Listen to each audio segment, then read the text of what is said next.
very much, Ashley. Can you hear me? Right. Okay, I'm very excited by the work of the International Bipolar Foundation. They can put issues on the table in a way other groups cannot. So, anybody from the International Bipolar Foundation in the audience? Okay, yay. Right, okay, so how many people diagnosed with bipolar do we have in the room? Okay, just about all of us. How many family members or loved ones? Okay. Oh, just about all of us. So we've got a lot of overlap here, right? Okay, we've been on both sides of this. How many clinicians do we have in the room? Any clinicians? Yay, somebody turned out. Okay, anybody studying, training to be involved in mental health? Okay, great, we love you. Yeah, seriously, we like your idealism and everything. The system will try its best to knock it out of you. Don't listen to them. How about people with other advocacy groups or support groups, DBSA, NAMI, any other? International. What's that? Recovery International. Oh, great. I know Lisa from that. Everybody knows Lisa. Okay, right. And back in the 30s, you know, they put recovery on the map. And yeah, anybody did we leave out? We got everybody in here now. We're all born on the planet Earth. I wasn't, but you know, we may get into that in a little bit. Okay.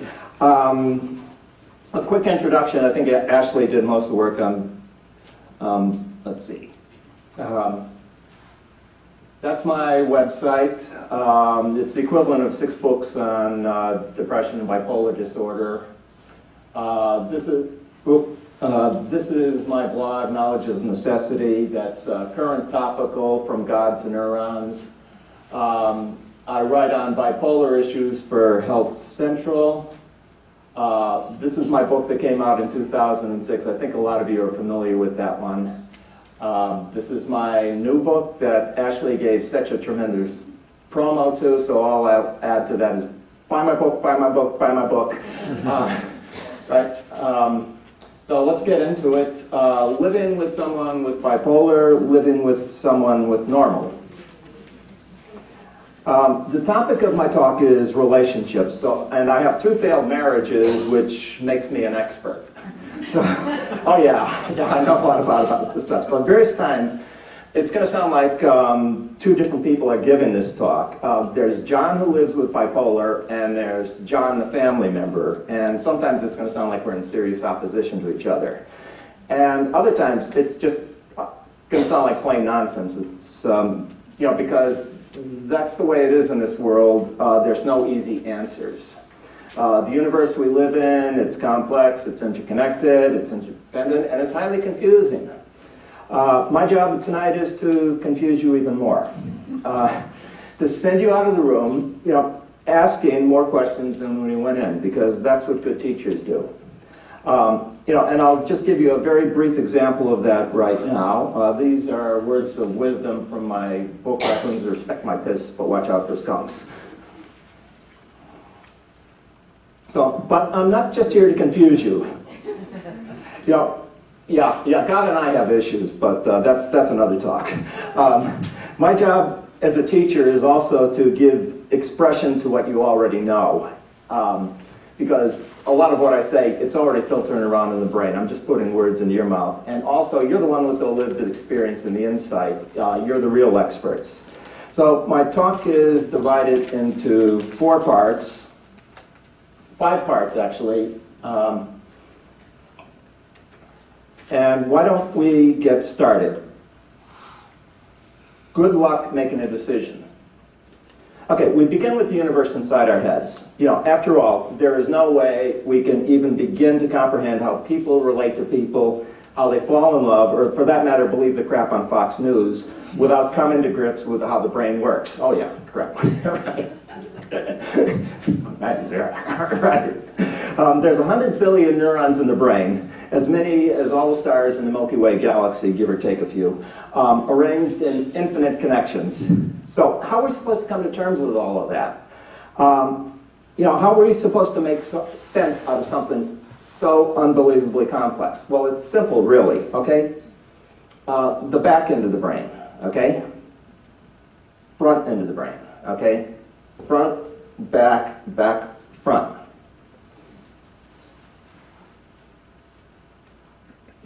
Okay, back into the brain. Okay, we know this character, right? Cowardly Lion from The Wizard of Oz, the fearful lion. Okay, this is the back end of the brain. It's the limbic system. This is the primitive reacting part of the brain. Well, we also have another part of the brain, scarecrow, thinking part of the brain, the cortex. So how does this work when we enter into a loving relationship, or if we think we're going to enter into a loving relationship? You know, how many here actually believe that thinking has something to do with it? Okay. Yeah, okay, I got my laugh for the day. Yeah. Okay, we are going to disabuse you of the notion. Okay, so I'm actually going to read you a true story now.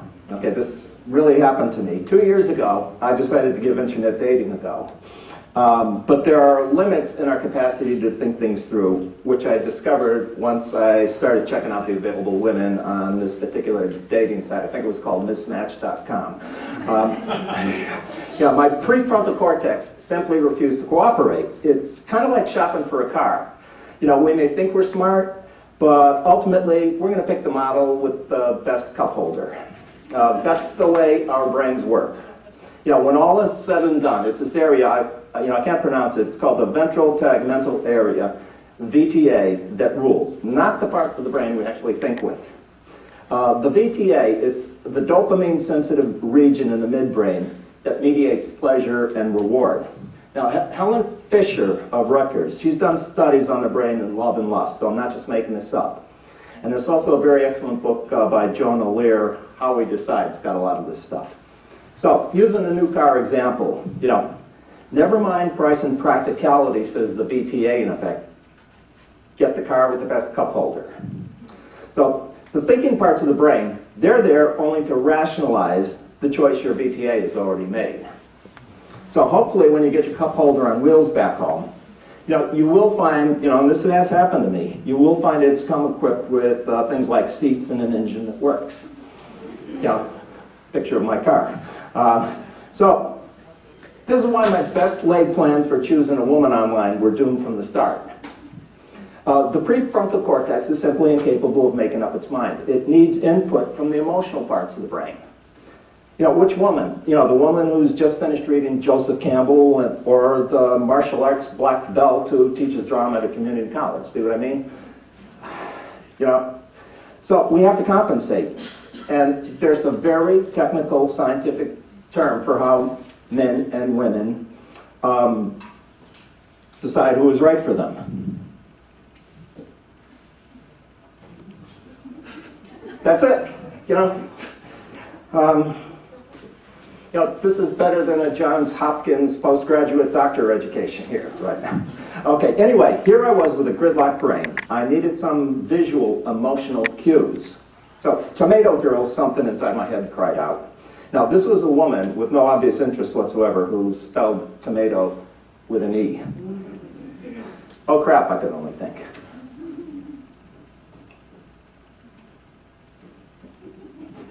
So, a wop up a loo up, my VTA was screaming.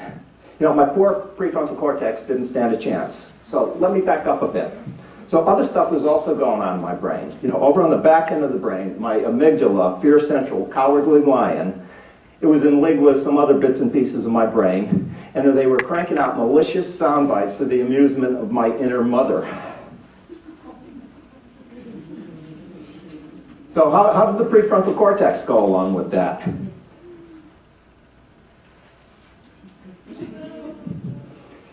You know, my best defense to this, two ends of the brain talking like this, I don't want to die a virgin. You know, that wasn't entirely accurate, but I'm stalling for time, and in desperation, I summoned Tomato Girl, the woman with no obvious interest who couldn't spell tomato. So instantly, the tenor of the conversation changed. My VTA was now calling the shots. My amygdala, prefrontal cortex, nowhere to be found. Well, then my prefrontal cortex came back in the picture. So, you know, here's prefrontal cortex, and prefrontal cortex is saying to me, she doesn't know how to spell tomato. So then my prefrontal cortex kind of split into two because we have a left brain, a right brain, or whatever. And so this is the prefrontal cortex talking back to the prefrontal cortex, and he's saying, well, that's why she won't complain when I show up in a car with a crappy radio. So, we're weighing, measuring, measuring. So, let me just see where I was. So then this prefrontal cortex is saying, nothing good ever came from thinking with your favorite organ.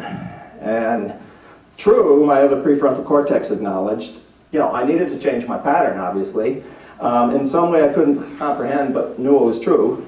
Tomato Girl was part of my old pattern, But, on the other hand, who's the woman I wanted to be snuggled up on the couch with right now? I don't even have to show this slide. Unfortunately, this is where choosing a soulmate online differs from buying a car. Because unlike my cup holder on wheels, I couldn't just take Tomato Girl home with me. So thank heaven for that. The brain is not set up to look out for itself. And neither, I submit, is yours. And so the moral of this story, very simple. Good luck making a decision. Let me see. And, okay, we'll break up this talk a little bit more ancient wisdom from my book, Raccoons Respect My Piss, but Watch Out for Skunks. Okay, and this takes me to the second part of my talk. Good luck living with someone with bipolar. Okay, now I don't want to be the one doing all of the talking here, so why don't I present you with 3 hypothetical situations. Okay, so this is our first hypothetical. And I think every one of us has been on one end of the equation or the other on this one. Here's the traditional depression scenario. So your loved one's telling you life sucks, is in bed. How do you respond to that? There's no right or wrong answers here. So anyone want to venture? It's okay. It's okay? Okay. It'll be all right. Don't worry. Yeah, I think you got it. Yeah, because mine is I see your point. Okay. So here's hypothetical number 2. I mean, I can wrap up this talk right now. Yeah. Here's the typical manicky situation, and I've been in this state. In fact, right after I give this talk, I'm going to catch the red eye to Washington and tell this guy off. And not only that, I'm going to tell Mitt Romney off too, because that's the way right. So how do you? So if your partner is in this state, how do you respond to that? Okay. Go back to bed. Okay. Any others? Stay calm. Stay calm. Maggie says, okay. Don't respond. You don't respond. Okay. And yeah. We need to see your doctor. What's that? We need to see your doctor. You need to see a doctor. Okay. Yeah. Why do you feel that way? Why do you feel that way? Good. So we're getting some good responses. Yeah. Get an autograph. That's my response almost. Mine would be good idea. Okay. So moving on, and we'll have more conversation about this as the talk wraps up. Okay. So this is the last one for now, and this applies to every couple in every relationship, whether there's a bipolar involved or not. One partner goes postal. Okay, so we've all been there where one partner has gone postal, you've gone postal, the other one's gone postal. How do you react to that? Now, mine is screw you, but yeah. But then when I give myself a chance to actually breathe, I try to come up with a different response. Okay, anybody? Yeah. When you're calmer, we can discuss this. Yep, when you're calmer, we can discuss this. Did I see a hand up here? No. Yep. I respect your point of view, but I disagree. Okay. Yep. We agree to disagree. Because he's telling you that he thinks you're mismanaged funds, you're a slob, and you're lousy in bed. That's his point of view. Or hers. Right. I respect it, but Yeah, I respect it, but screw that. Yeah. Okay. Any more? What can I do to make you feel better about it? What? Oh, okay. Very good. Yeah. You're out of control, and we're going to take a break, and we're not gonna talk for an hour, and we'll come back together when you calm down. Okay, good. A lot of good responses here, and so I just add, oh, yeah. What's for dinner? What's right? Yeah, I hope she's a good cook, or he's a good cook, yeah. Yeah, and I just might add, I'm listening, okay? So, moving on. One more story here, and we'll get to another set of hypotheticals in a minute. Loving relationships quickly blow my cover. Everyone knows about depression, but few appreciate the fanatical effort it takes in successfully avoiding one. 3 hours of negotiating the zoo with a date for me is more problematic than Stanley finding Livingston. If I say I need to chill out with a bite to eat right now, it means right now. Any old taco stand will do. You've been there? Right. Okay, so my date is thinking, there's a much nicer place to eat by the gorilla enclosure, that'll only take a few minutes to go to. Has anybody ever gotten to the gorilla enclosure at the zoo in a few minutes? It's never happened in the whole history of the zoo, and I will get experts in here to back me up on that. So I'm thinking no one in the history of the zoo has successfully negotiated their way to the gorilla enclosure without getting lost for 20 minutes, and that's when you're really going fast. So 20 minutes, each passing second, I need to chill out right now. So each passing second raises the risk of my brain running away from me. She's thinking pesto hummus. I'm staring into the likelihood of 4 days of living hell, 4 days of walking around in a coma, pushing a rock uphill in a thunderstorm, wanting to sleep and never wake up. Already my fight or flight center, the back end of my brain, it's sending out distress signals. I'm engaging in yogic breathing, trying to hold down the panic. She only sees a strange person getting upset over nothing. No fun to be around, not able to take anywhere. Another doomed relationship, not meant to be.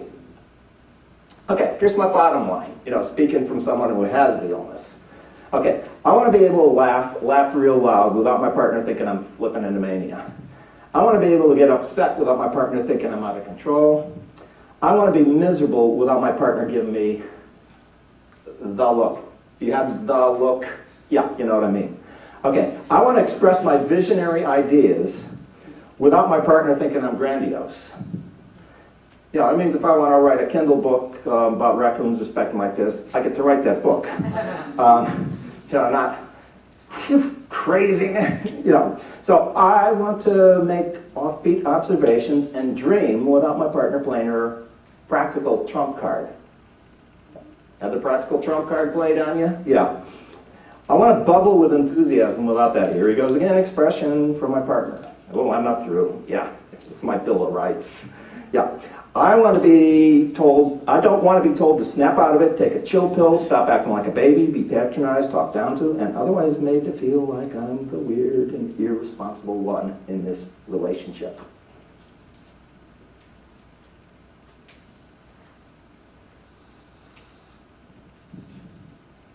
I want my partner to say, I understand when I go to pieces for seemingly no reason.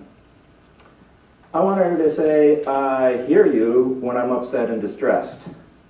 I want her to laugh with me, cry with me, say, it's okay. I know where you're coming from. I would feel the same way in your situation.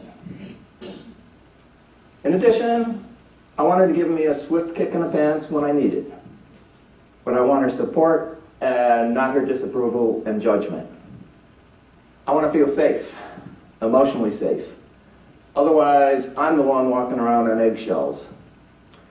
Otherwise, I'm the one living in a constant state of stress. Tall order for any would-be partner of mine. So, more ancient wisdom here. Oh, and incidentally, I think I might have found somebody who, fingers crossed, I won't talk about it. That'll just jinx it, right? Okay. Yeah, and anyone who's been manic, we know this one by heart. Right, okay. So before I flip into the next part of our talk, looking at it from the equation from the family member, loved one side of it, I think we all know what this is. In California, I don't have to explain didgeridoos, right? So I'm not going to explain to you why I'm just going into a didgeridoo interlude right now. There will be a lesson coming from it later. So why don't we just relax and take a 2-minute didgeridoo interlude.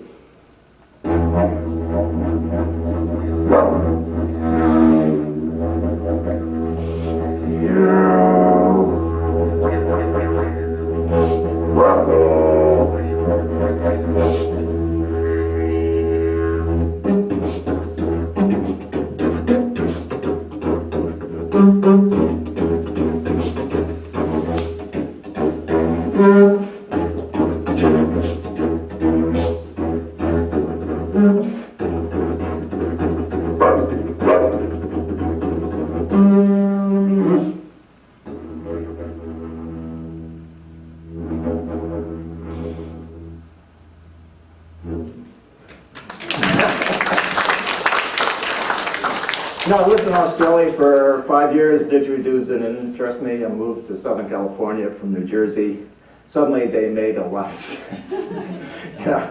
So it's been a great recovery tool for me, actually. It helps reduce stress. It gets me back into the healing power of music. On a physiological level, when you're breathing out more than you're breathing in, it induces the relaxation response, much like yogic breathing. And if you're doing something that you love, and this is important in relationships, you've got to keep doing it. This is what keeps bad stuff away: depression, mania, anxiety.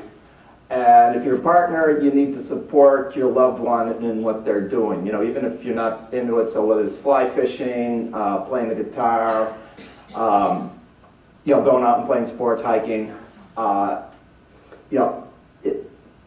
the activities your loved one's doing, and this is from the depressed or the normal side. It's very important. So that's the lesson, right? So let's, and besides, I was going to play the didgeridoo anyway, lesson or no lesson.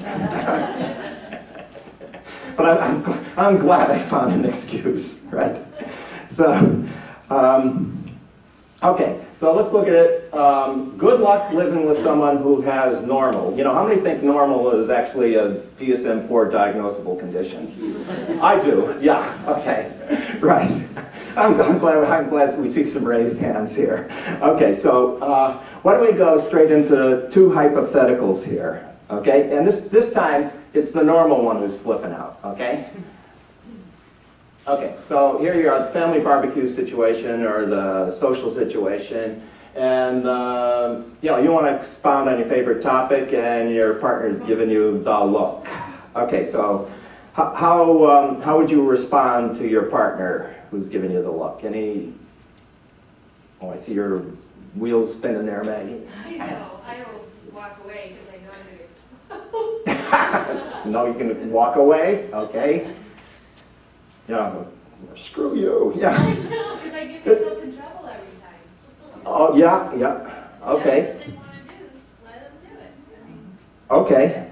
Okay, so this is how I'd respond. How about I've got it under control? Okay, and we'll talk about this in a minute.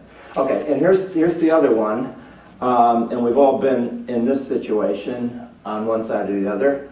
So your loved one is clearly exasperated. He or she's in snap out of it stage. So how do you respond to that one? You're the one in bed talking to your loved one who's at the end of their tether. Like, you don't understand me, or? Always, I'm sorry. What? Feel that guilt. I'm sorry. So you're sorry for being depressed? Yeah. Okay. Yeah. Mine I'd throw into this, and we'll talk about this in a little while. Is I realize this is really hard on you. Okay, and we'll talk about the reasons for that in a little bit. But here's a query I got from Sarah.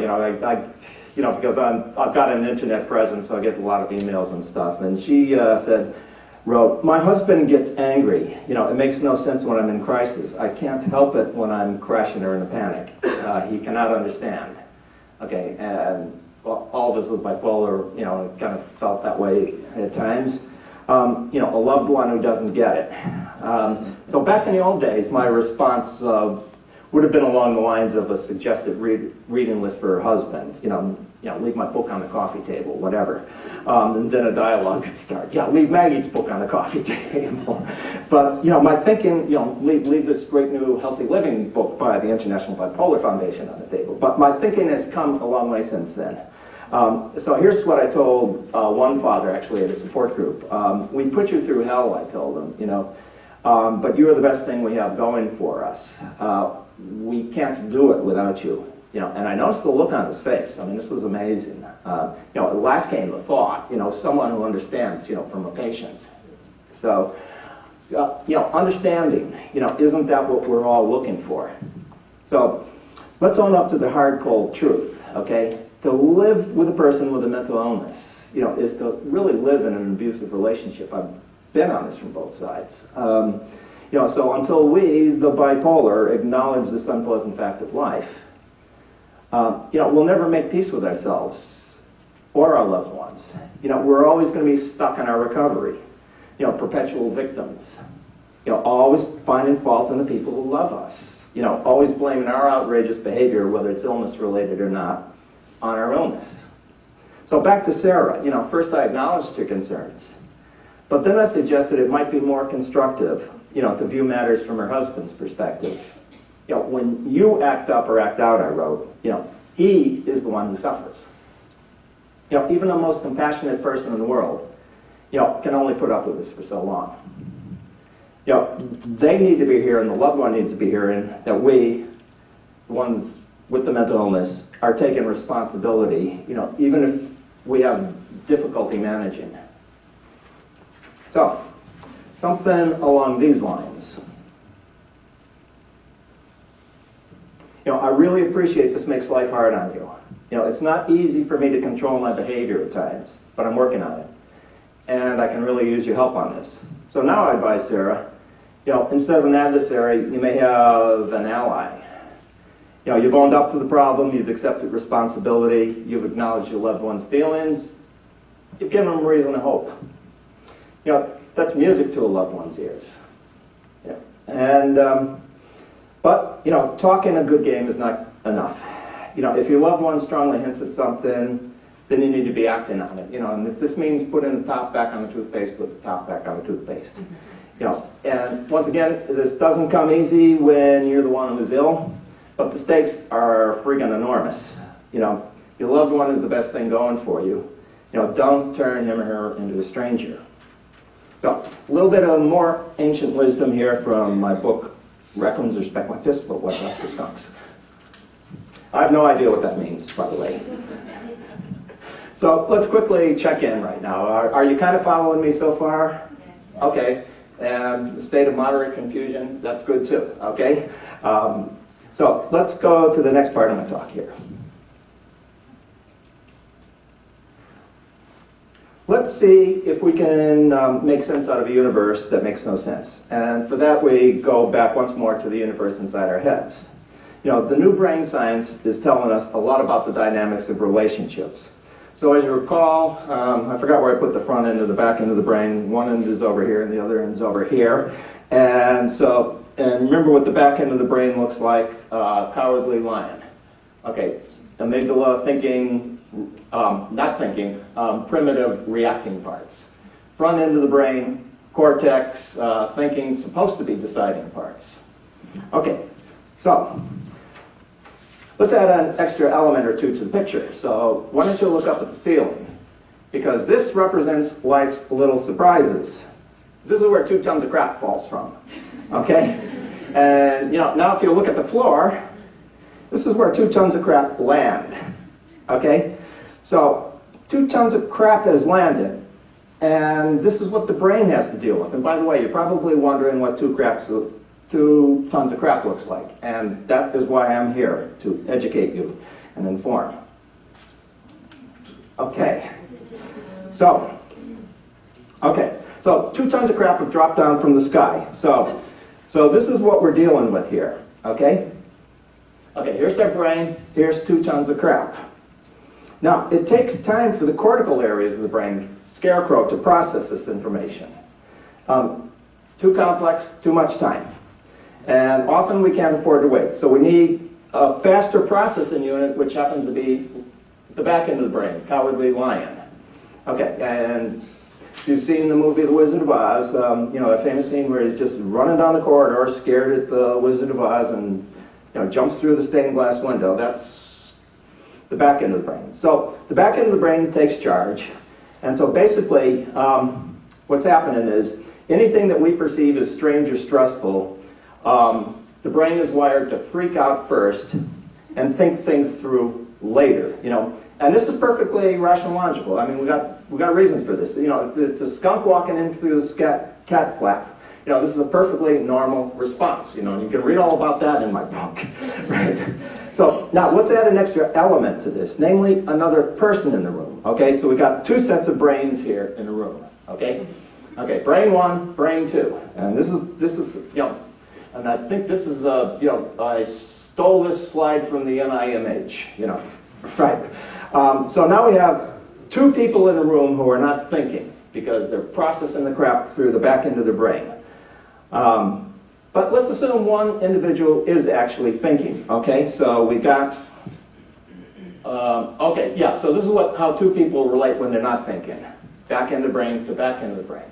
So do you think that's going to change much if we have one person who's actually thinking and processing the crap through the front end of the brain, talking to the other person? How many think that's going to change things?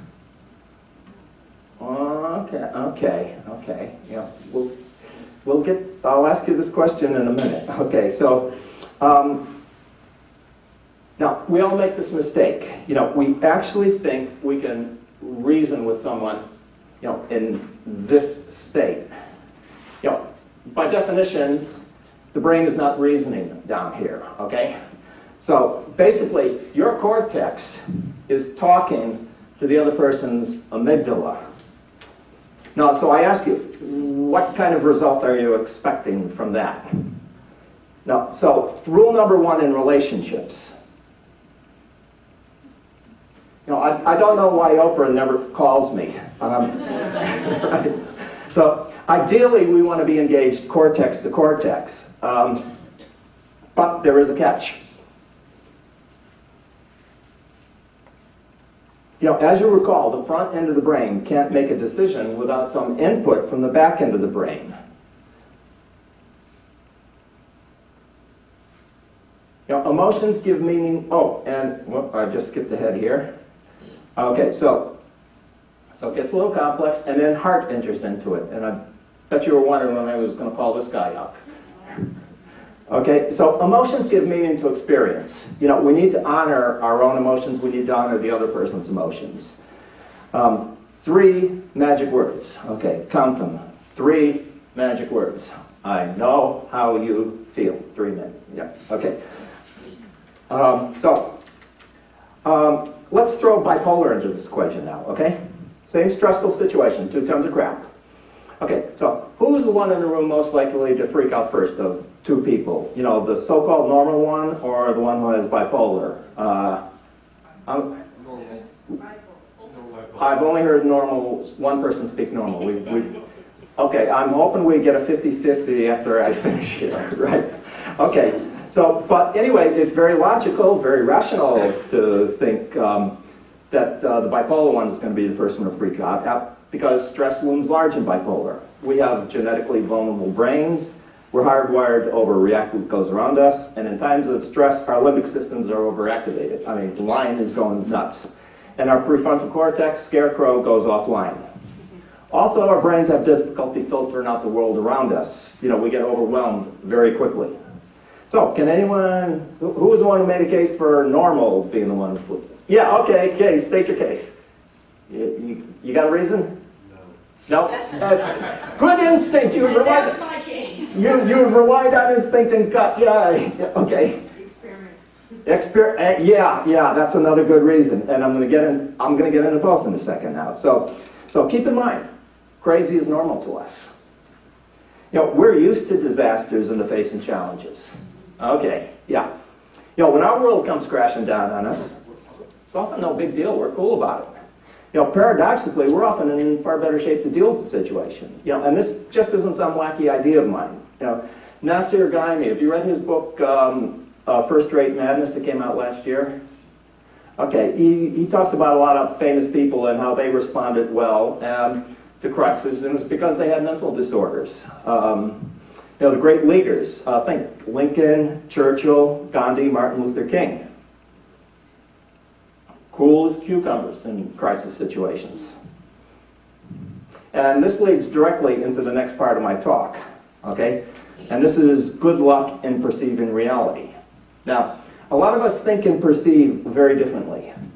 And speaking to someone with bipolar, we connect the dots in very unusual ways, and we come up with amazingly creative ways of looking at situations. And often this means solutions present themselves in an instant, as events unfold. So there's no crisis to begin with. No reason to freak out for us. But this ability to think and perceive differently, it also works the other way for us. We can sniff out bad stuff well before it happens. So contrary, like if we're on the Titanic, we see the iceberg over the horizons while everybody else is playing with the deck chairs. So contrary to what many believe, we don't freak out or simply get excited over nothing. I mean, we see things. We can see around corners.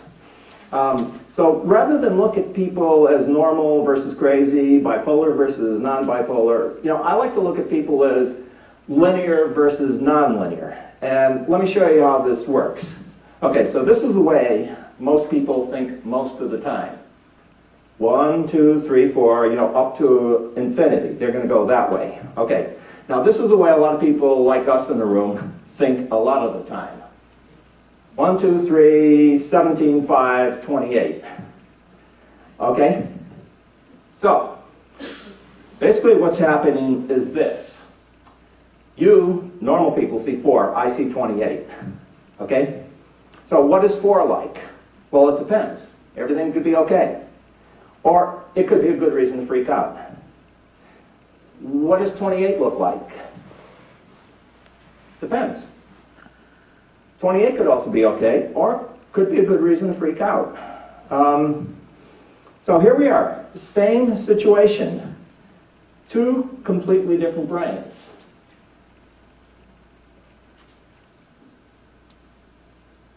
We're never going to see eye to eye. You're reacting to 4, I'm reacting to 28. How do you think that's going to work? So, second rule of relationships. Do not judge.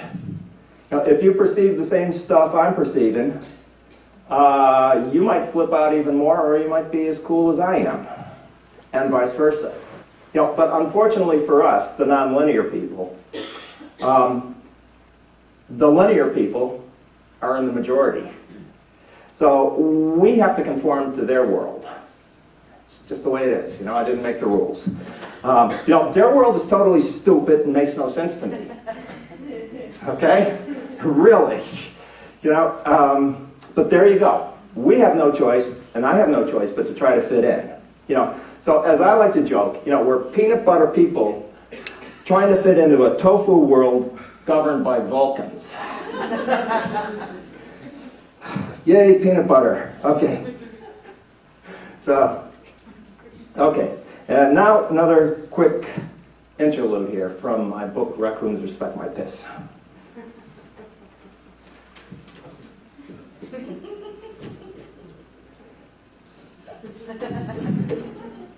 Okay. So, and one more relationship rule, and this one I do not have to explain. Okay, I'm going to tie this up into a bow in a minute here. Let's just do a quick review, run through. There'll be a little bit more of the talk, and then we'll get time for questions here. So we talked about how the brain decides. Good luck. 2 different perspectives, same bottom line. We talked about how the brain, in effect, plays tricks on us. 2 separate realities, both equally valid. Then we came to the 3 rules. Oh, yeah. then we came to the 3 rules of relationships.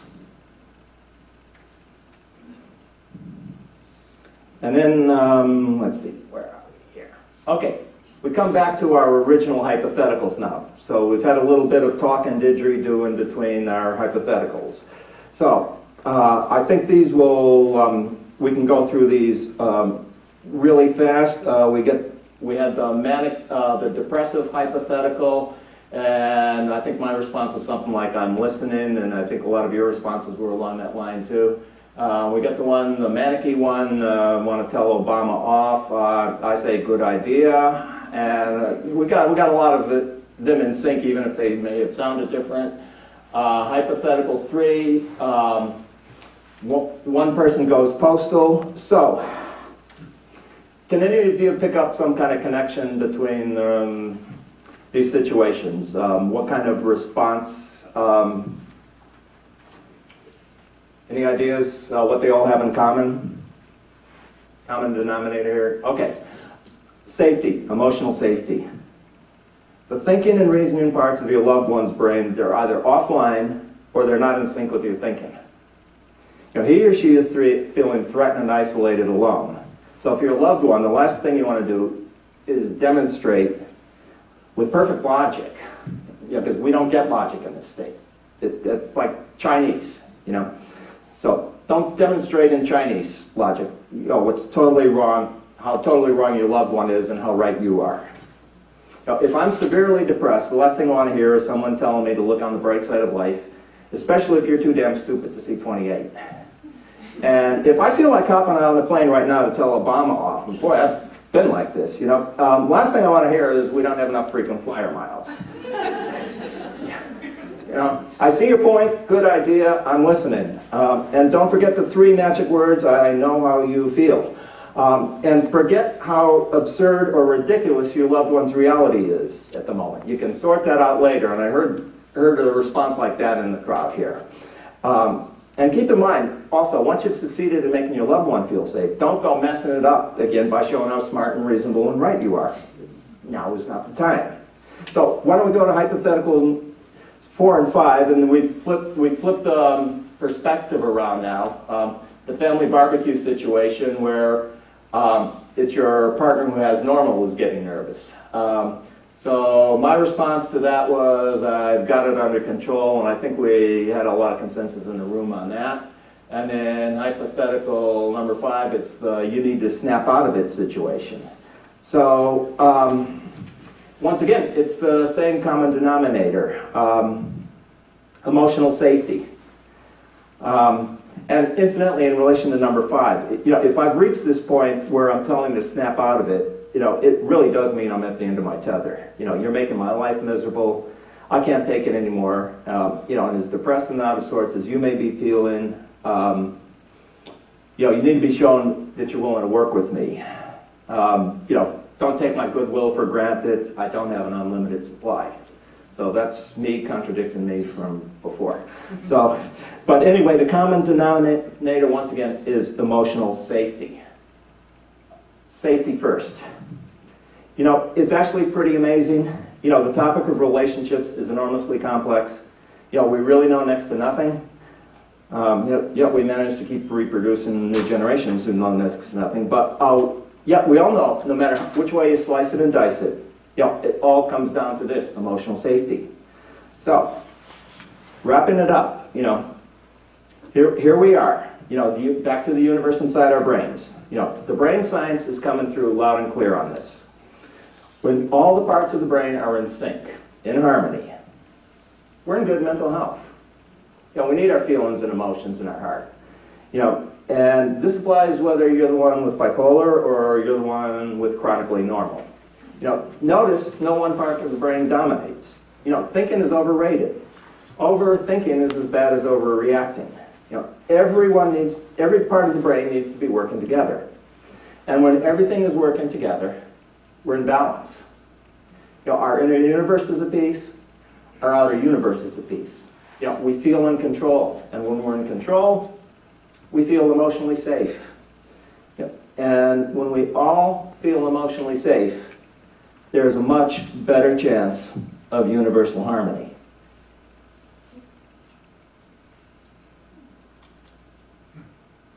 Thank you very much. Yeah, we've got plenty of time for questions, so fire away. Yeah. I didn't know.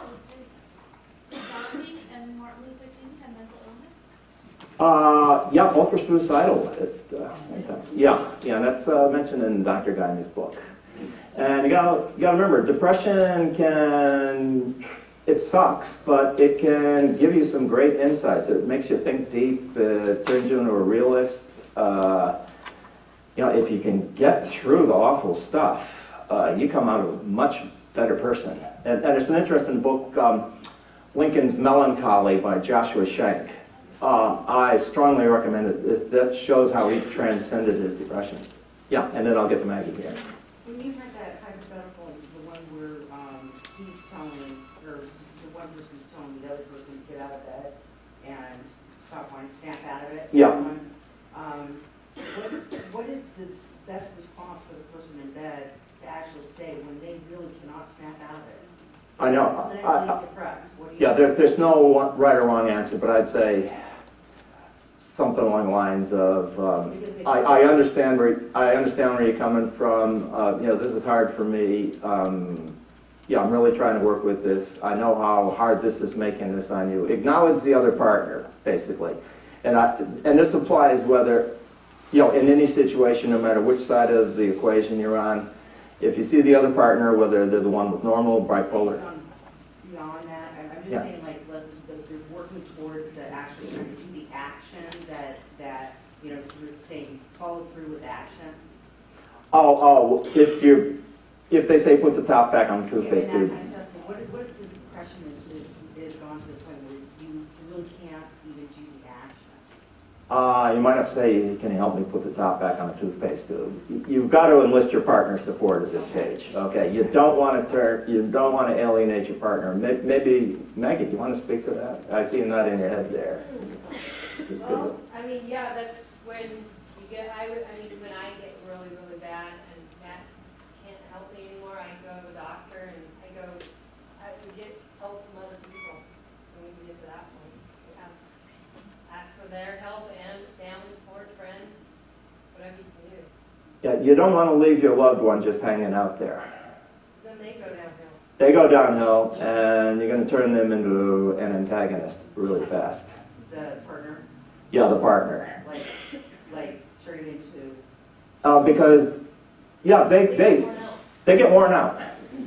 I was worn out. I had to leave a marriage. It does wear you out. So yeah, partners need to be sympathetic and sensitive, and I went into that. But we also have to be sympathetic and sensitive to them. We even when we're badly depressed, we have to sense that, we may be wearing them out too. I like to joke, I'm the one with bipolar, but it's my family who suffers. Okay. Yeah,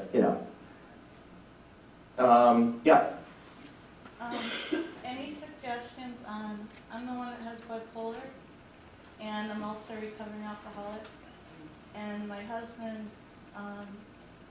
is getting into alcohol, gambling, and pornography.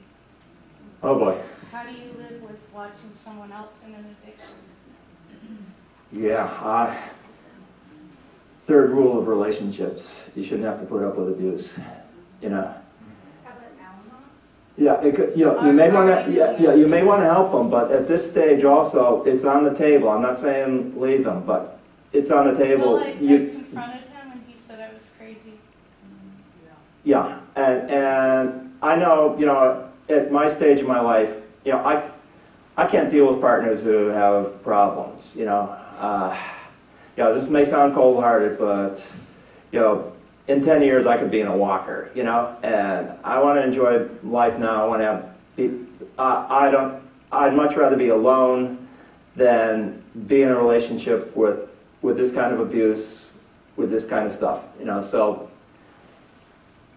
And I know how lonely this. Ironically, when I've gotten out of relationships, bad relationships, it would devastate me at first. But then when I realized what I was stuck in, it was like, holy cow, what did I miss about the relationship? The abuse, the no companionship, the no sex, the da-da-da-da-da-da. Because what I was grieving was the illusion of a good relationship. And the reality was, no, by this stage, it's a bad relationship. Unless there's a way of helping him and working with him through this, there's that other option that this is not for you. I mean, we've all got to, a lot of us have faced that. Anything else? Yeah, Maggie, you had your hand raised for a question. Well, I was gonna, this is a little bit off topic, but Yeah. I deal with the seasonal situations where I get really manic in the spring and depressed in the fall. Do you deal with that with seasons where you start to go whoop, like that, and then it's hard Oh, to rein that in? I cannot live in the Pacific Northwest. Okay.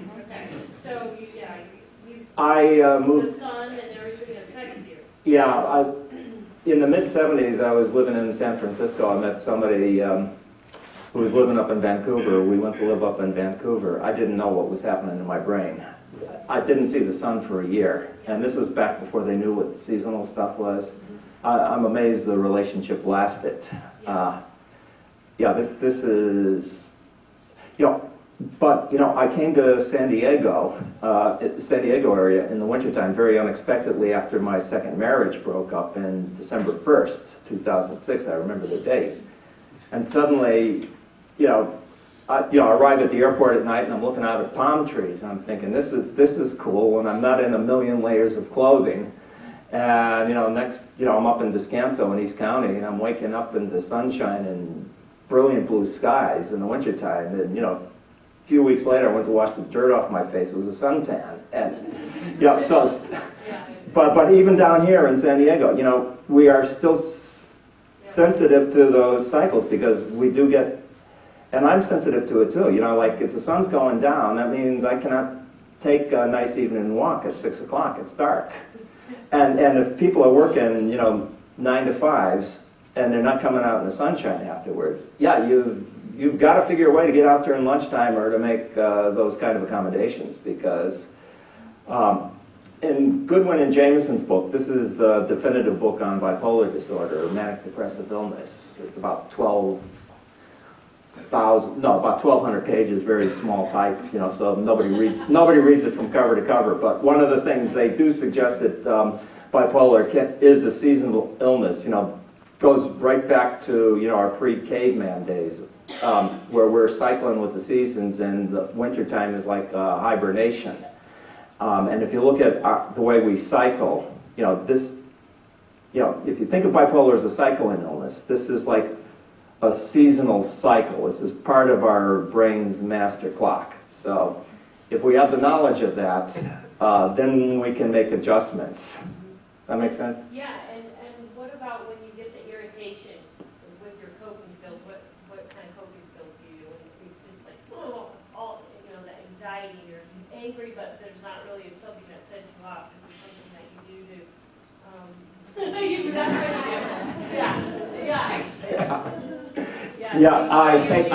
I take a lot of walks, do music.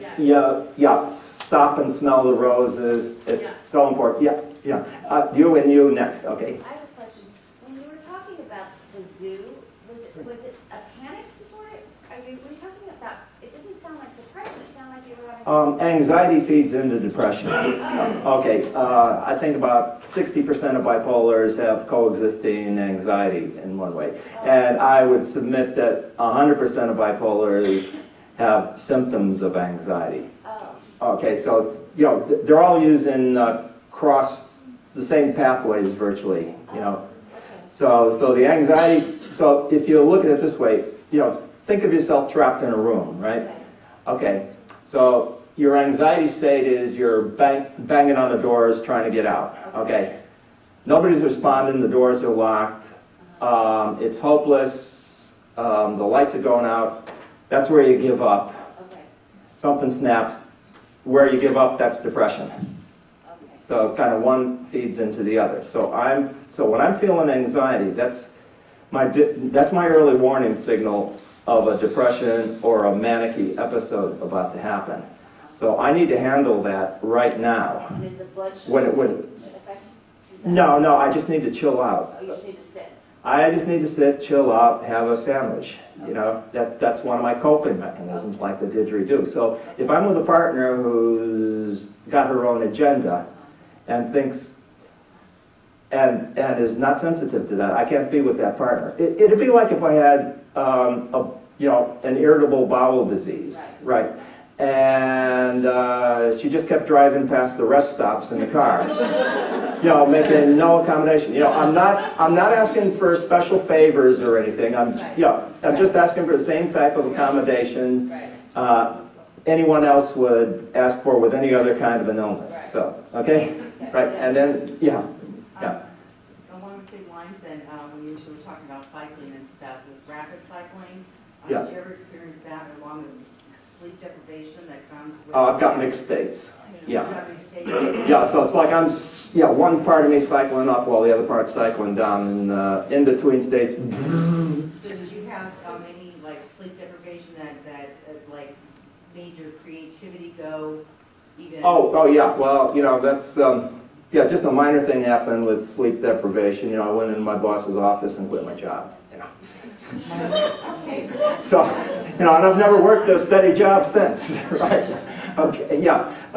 Sleep can set you off set this thing off like nobody's business. Once again, think of bipolar as a cycling illness. Okay. Some of us may cycle higher or lower, but we're all cycling. So anything that messes up that cycle is going to seriously muck with us. And sleep is like number one. Sleep and stress, 1 and 2, they go together. Because, so if somebody's really pissed me off, my mind starts racing. That's bipolar. That's kind of my bipolar kicking in. Well, if my mind's racing, I'm not going to get much sleep that night. Then I'm waking up the next morning. I'm going to really feel crappy, and it's just going to get worse and worse. So you got so if something's getting messed up, you got to reschedule something fast. You call your boss, tell him you're going to be in late, take a long lunch break, get that chill time, because you're going to be paying for it if you actually think, oh, I'm normal, I can put up with this. Ironically or paradoxically, if you say, okay, I've got this thing, you can actually pass for normal in the normal world if you say, I've got this as a serious stuff, but I'm going to take good care of it. I'm going to take my breaks and everything when I need to. Then you don't go flipping out in the office. Yeah, and then yeah. My sister has been bipolar about 40 years, and her way of dealing with it now is becoming more and more isolation. And she's very unwilling Oh, isolation, to talk about yeah. it. Mhm. Yeah. So I'm just wondering what do you do? Oh, with isolation, oh man, that's been one of the most debilitating aspects.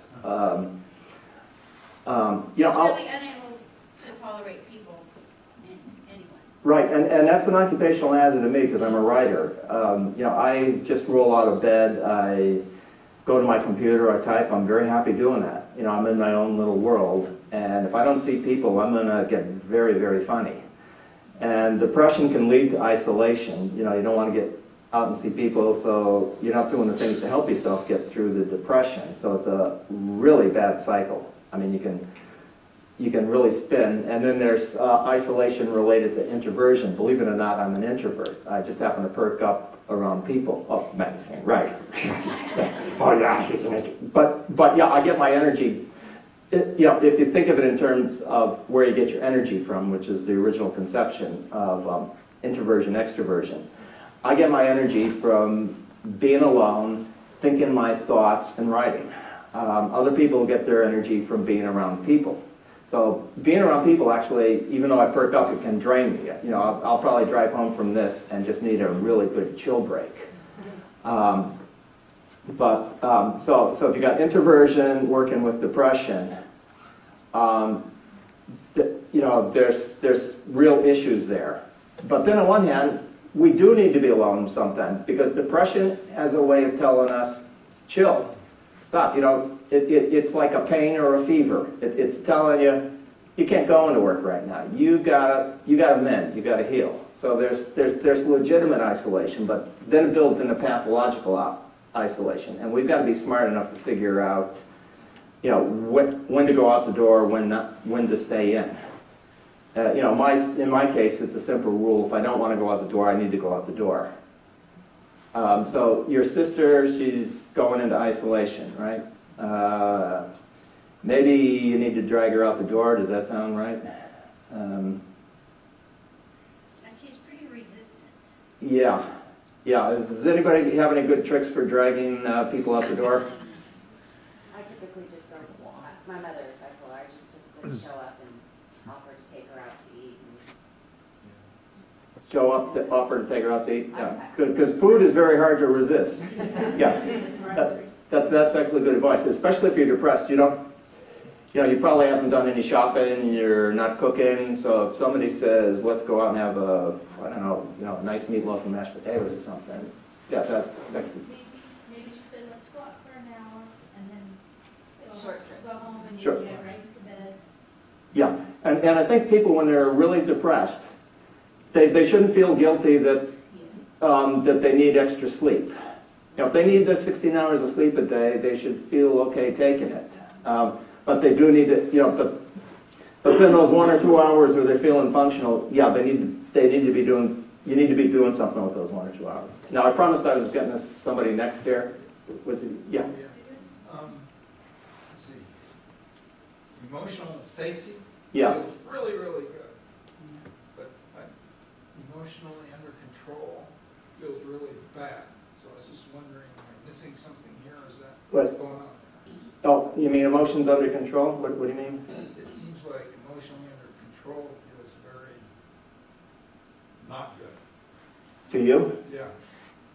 So I was Okay. wondering, I mean, does other people feel that? Okay, is it, everybody heard that? Question or- Yeah, okay.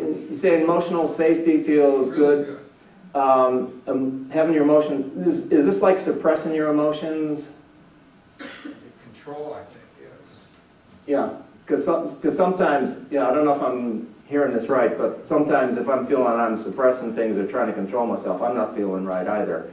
I'm feeling uncomfortable having to fit into somebody else's view of how I should be behaving.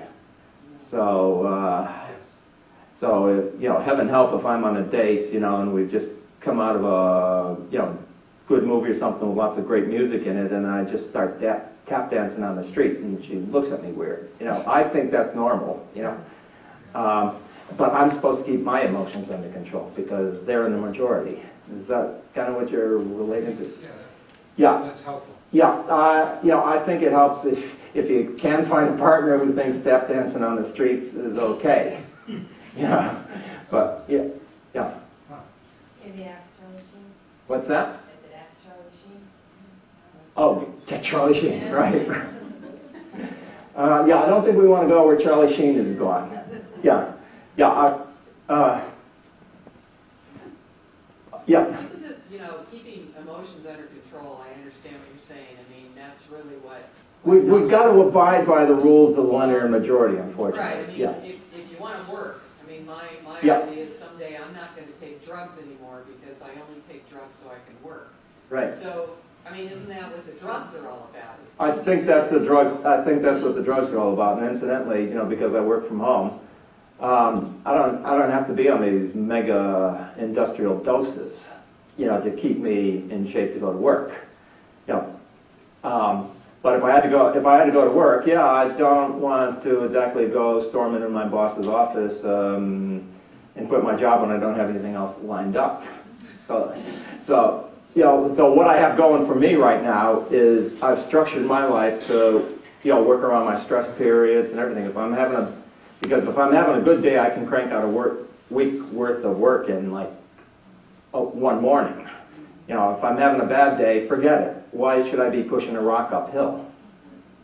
But at work, where you've got supervisors, they expect you to be on your game, from 8 till 6 or 9 to 5, whatever, 5-6 days a week, and that's hard. So I don't know how a lot of you do it. Probably with some really good coping techniques. You know, and if anybody's got some good coping techniques, you know, please feel free to speak up, because this, you know, this is the key to recovery. You know, the doctors and the therapy, that's to get you basically out of crisis and on your way. You know, we're the experts here as far as the recovery techniques. So if anybody's got some good ones, speak up. Yeah. I mean, I couldn't hold a job for like 5 years, and I go to Recovery International, and it's a self-help peer run. It's free, and it helps. I mean, I couldn't get out of bed. I didn't get out of bed for months, and it's based on move your muscles and change your thoughts. And I have some brochures and. You know, Yeah, it's a good organization. That's Abraham Lowe's. Yeah, it's amazing. It's changed my life. Yeah. I just have a question of, you know, dopamine was a big topic, and do all bipolar medicines block your dopamine? All the antipsychotics do. All the antipsychotics? Yeah. Yeah, if you think of dopamine, you know, bipolar has many causes and effects. I mean, I think they call it like a multifactorial heterogeneous illness. I'm not even pronouncing it right, but inevitably you're going to find something goofed up with the dopamine somewhere in the system. So the doctors have this simplistic approach. You know, we'll give them an antipsychotic. It'll tamp down the dopamine. Unfortunately, dopamine has, you know, at least 3, 4, 5 different pathways in the brain. Right. So you're tamping down dopamine on one level, you're turning them into a eunuch over here. You're throwing their thoughts offline, so you're turning them into a zombie over there. Yeah, and the doctor calls that a successful treatment because you're not going back to the hospital anymore. And we're saying, no, you don't get it. But why would they? Because they only listen to us for 10 minutes every 3 months. You know, so why do we make these guys our, you know, main factor in our recovery? That's ridiculous. We've got to be the main factor. You know, but then there's some dopamine meds that can boot up the frontal lobes, and you know, I'm not recommending them. But you know, there's some wakefulness medications, and of course all the street drugs. You know, cocaine, crystal meth, and everything. Yeah, zoom. So you know, if the pharma companies could come up with a smart dopamine med, you know, a med that says, okay, you know, this level needs to be raised so you're more motivated, you feel pleasure, you can sense the sunrise, and this one needs to be saying, okay, kind of keep it toned down a bit and chill a bit. That would be the ideal med. I mean, that would almost crack our case, a smart dopamine med. Of course, the drug companies have no interest in doing that. They're making, I think it's $20 billion a year worldwide sales in antipsychotics. And, you know, their patents are running out now, but, you know, some of them just keep moving the molecule around, you know, and calling it a new drug, and it's a load of rubbish. They're just changing the tail fins. Yeah. So I have a question. I have rapid cycling as well, but the majority of the time I have racing thoughts, and it's really distracting. It causes me to have a lot of anxiety and anxiety attacks. And, Right. And I'm wondering if anybody has any good coping skills. I mean, sometimes I can't even sit down to read a book or to get on the internet and to, you know, or I just can't decide what to make for dinner. I mean, my head is all over the place. I'll give you one, and I'm sure the audience members will give you some more. Breathing is so important. It's what I explained with the didgeridoo. If your out breath is going out more than your in breath, that will kick off a relaxation response. Okay, it does change the chemistry in your brain for a little bit, and this is much better than popping an anxiety med because there's no side effects. You know, so just you know, just pick up a book on yoga. Amy Weintraub, I think about 6 or 7 years ago, she came out with something called Yoga for Depression. It's really good, and she also has yoga meditation CD. So you know, you can play the music and just kind of, you know, like maybe like for every 1 second you're breathing in, like 4 seconds of breathing out, and that will also help you empty your head out to a certain extent. You know, it doesn't work the same for everybody, but it's worth trying. Anybody else have any other recommendations? Yeah. I drink hot tea. I drink chamomile. I was feeling edgy and racing thoughts because I can't move really fast if it's it's really hot. And, It's funny that you say that. My husband's laughing because I drink like 10 cups of hot tea a night. Yeah, I like the hot teas. Yeah. Once again, it's something just hot in front of me, you know? Right, it does. It helps soothe. Yeah, absolutely. Thank you. You know, and just the whole process of putting the tea on the kettle, it just, so it moves you away from whatever you're doing or thinking, and then you're concentrating on the tea, and then you just wait for the tea to steep, and then you just slowly let it nurture you. You know, that's another. So, okay, husband, you got the supporting things to do. Yeah. Oh, yeah. Well, I had to go to the emergency room because I was having a bad reaction to medication, and then they put me on steroids to turn it off, and they didn't tell me that like steroids really induces mania. So, Oh yeah. So like for a whole week, like I couldn't do anything. I was just like running around like, and that was really stressful obviously because your brain's working so fast that you can't think. Basically, I know that doesn't make sense, but yeah, it cranks up the so, stress. I mean, that's what the body secretes with a stress response, with a fight or flight response. I didn't really have, I couldn't even choose what video game I wanted to play. Like, because I couldn't choose besides, so instead of putting it in and playing it, I just didn't do either. But one thing that I was kind of doing just to distract yourself, I guess, is to just be okay that you can't concentrate, as in I would have 5 books in front of me, and so I would read one, and then I would get bored, and then I'd read some of the other one and get bored, because I know I couldn't read one, but just keep interesting yourself in different things, and then... That's actually, you know, a really good, for a whole wide range of things which you brought up, because, you know, I still get depressed, I still have suicidal thoughts. I have days where, where I say, if I got cancer, I'd be very glad, you know. And you're saying, okay, it's kind of cool, it's okay to deal, you know, with the, on one end, with the manic racing kind of thoughts. You know, this is what we have right now. We're temporarily incapacitated. So if you think of yourself as somebody who's kind of sensitive to having colds, you know, I kind of relate a depressive state, like, okay, I'm not going to get much done for maybe 4 days here, you know. Slow down. I just have. This is like a cold. I have to deal with it. Or I'm I'm anxious. My brain's running too hard. You know, I can slow it down, but yeah, I'm not going to be 100%. And I think if I'm hearing you right, we have to learn to live with that, and you know, because it's not. We're not going to snap out of it like that. If you can't stop it, then just distract yourself, like with saying, okay, I'm not going to read a book because I can't read a book, but I can read a chapter from each book or a page from each book. Yeah. So that's a really good recovery tool. So yeah, thank you very much for bringing that up. Yeah, and then I'll get to you. Yeah. And I would also be careful. You were talking about drinking tea, and you said you drink a lot of coffee. Caffeine actually can, even just a couple cups, can like trigger manic episodes. Oh, go for herbal tea.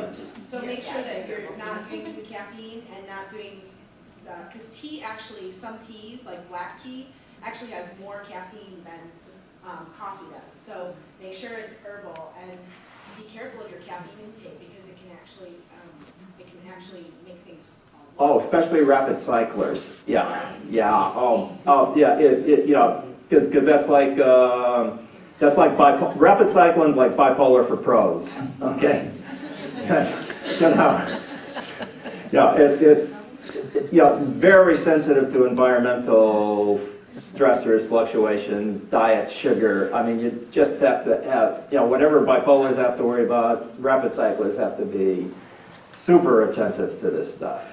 So it means if you're going out to a wedding or something, and you're not used, and there's all that sugar in the wedding cake or something, you just might have to, and you might have to leave the wedding early too. It's just part of, it doesn't mean you're disabled or anything. It's just part of what living with the illness is, and you're just kind of nurturing yourself. And when you're nurturing yourself, you are going to feel better and you are going to fit in more.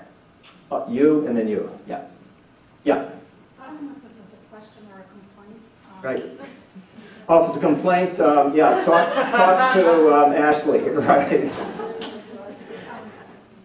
My son is 21 and was diagnosed bipolar last year.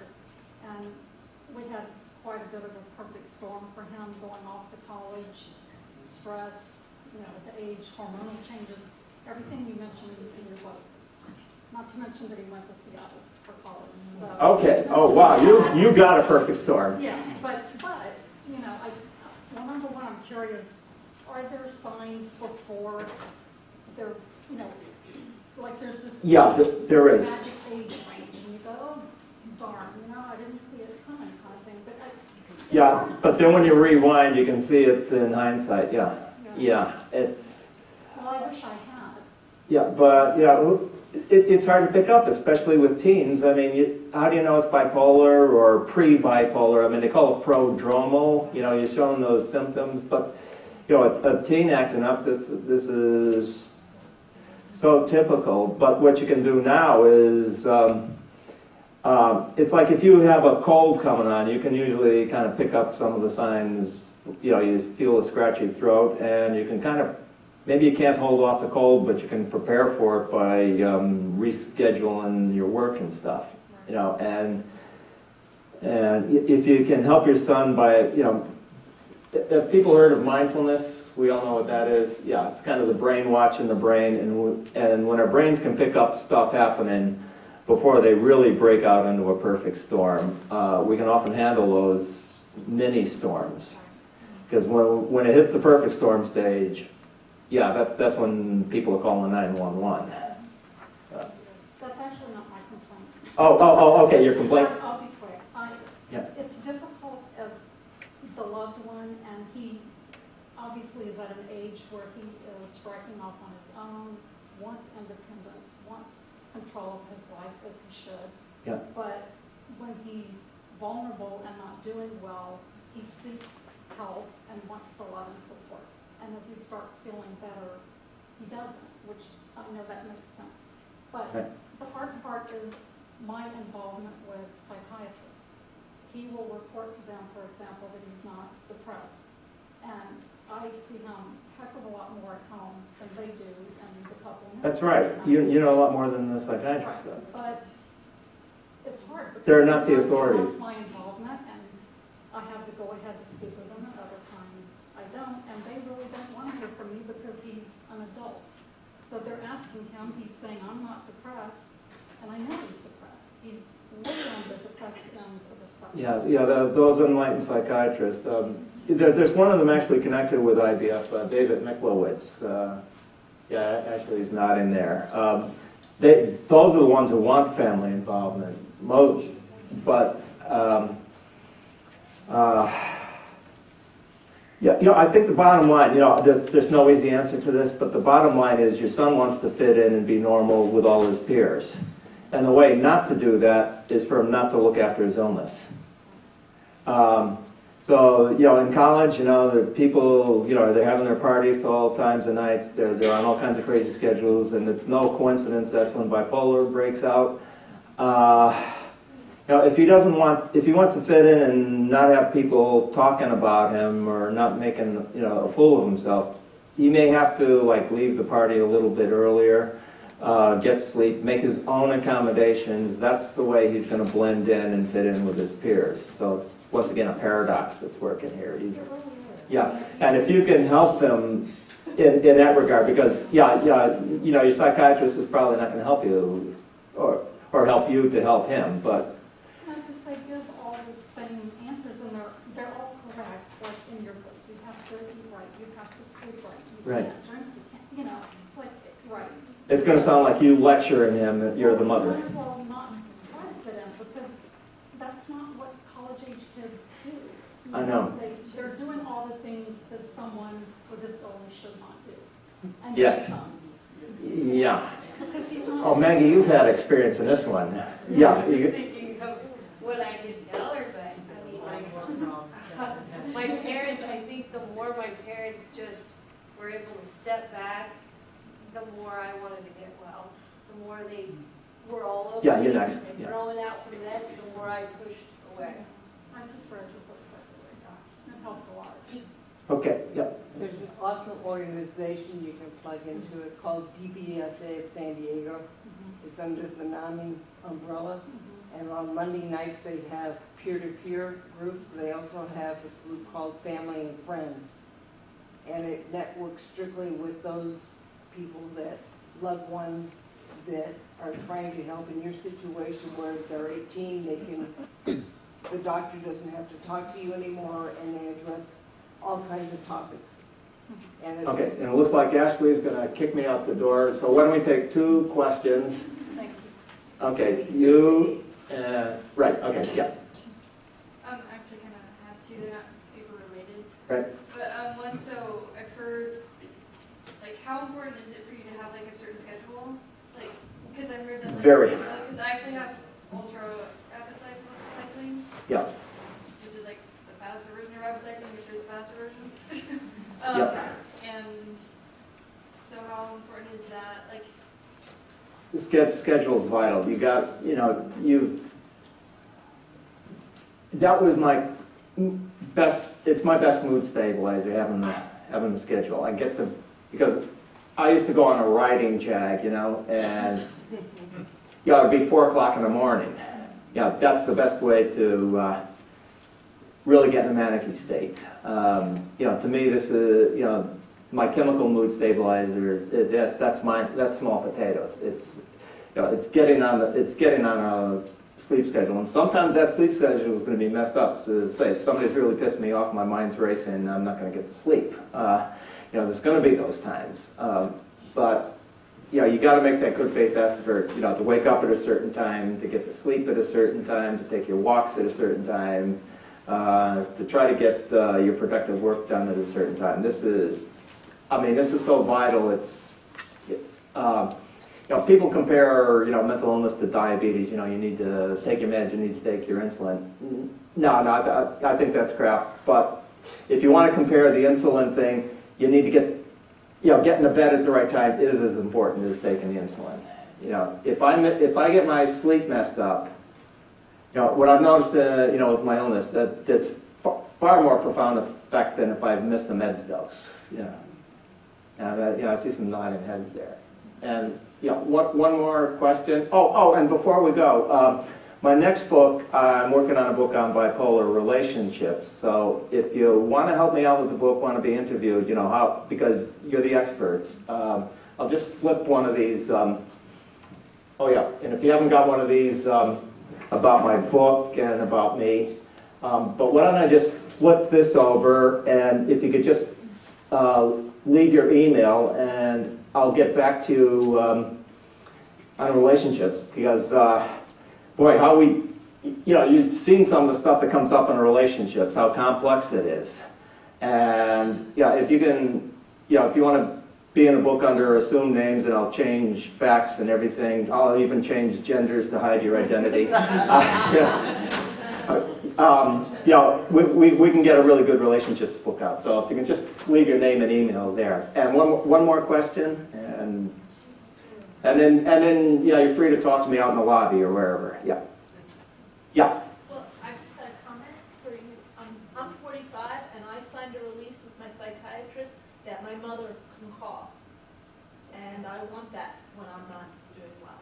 So just a thought. He did want that up until we started feeling better. Okay, you guys have been great. I really enjoyed being here. Thank you very much.